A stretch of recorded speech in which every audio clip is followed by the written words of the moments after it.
नमस्कार दोस्तों, शीर्ष प्रसिद्ध पिक्चर्स चैनल में आप सभी लोगों का स्वागत है।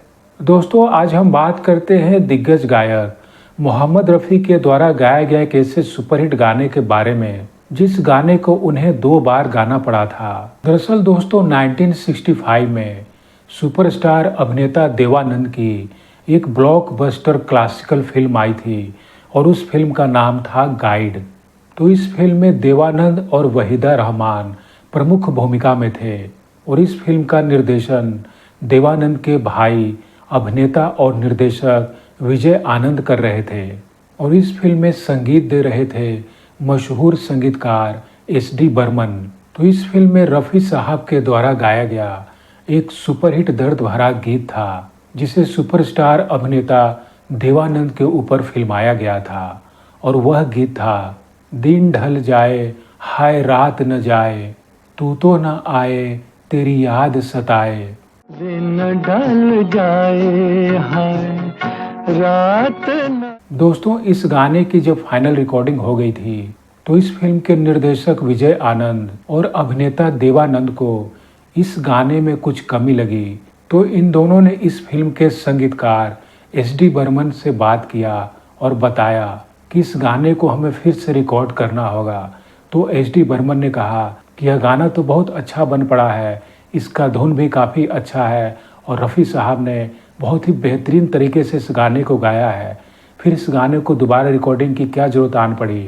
तो इस पे विजय आनंद और देवानंद ने एस.डी. बर्मन को बताया कि धुन में कोई कमी नहीं है, धुन भी बहुत अच्छा है और रफ़ी साहब ने इसे बहुत ही अच्छा गाया है। चूँकि इस गाने को जिस तरह से पिक्चराइज किया जाना है तो सीन के हिसाब से यह गाना पूरा सेट नहीं बैठ रहा है।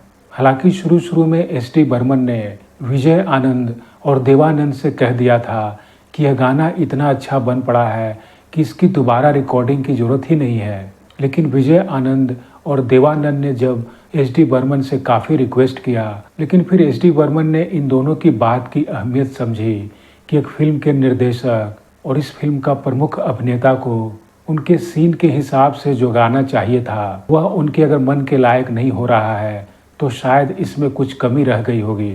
तो आखिरकार एस.डी. बर्मन इस गाने को फिर से रिकॉर्डिंग कराने के लिए तैयार हो गए और फिर मोहम्मद रफ़ी को स्टूडियो में बुलवाया गया।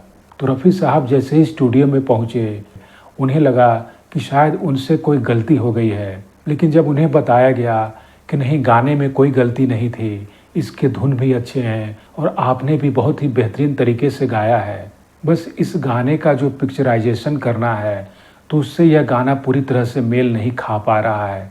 तो मोहम्मद रफ़ी भी इस बात की अहमियत को समझते हुए वह फिर से दोबारा रिकॉर्डिंग के लिए तैयार हो गए और जब गाने की दोबारा फाइनल रिकॉर्डिंग हो गई तो इस फिल्म के निर्देशक विजय आनंद और इस फिल्म के प्रमुख अभिनेता देवानंद को जिस तरह का गाना चाहिए था उस तरह से जब उनको गाना मिल गया तो वह दोनों बहुत ही खुश हो गए और इसके लिए रफ़ी साहब का बहुत ही शुक्रिया अदा किया।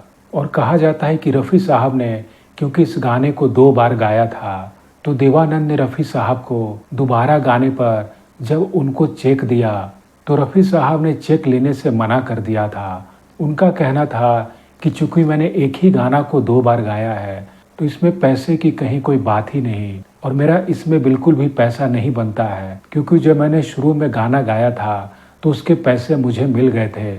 और आखिरकार काफ़ी कहने पर भी रफ़ी साहब ने पैसे नहीं लिए थे। तो देवानंद और विजय आनंद तो रफ़ी साहब की इस बात पर दोनों उनके कायल हो गए थे और आगे के अपने एक इंटरव्यू के दौरान भी देवानंद ने रफ़ी साहब के बारे में कहा था कि उनके जैसा मैंने आज तक ईमानदार गायक नहीं देखा और वह एक बहुत ही सरल स्वभाव के नेक इंसान थे और जैसा उनका सरल सादा स्वभाव था और वैसा ही स्वभाव उनके व्यवहार में भी दिखता था। दोस्तों, आज के लिए बस इतना ही। अगर यह वीडियो आप लोगों को पसंद आई हो तो प्लीज़ इसे लाइक, सब्सक्राइब और शेयर भी कर दीजिएगा। तो मिलते हैं अगले वीडियो में, तब तक के लिए धन्यवाद।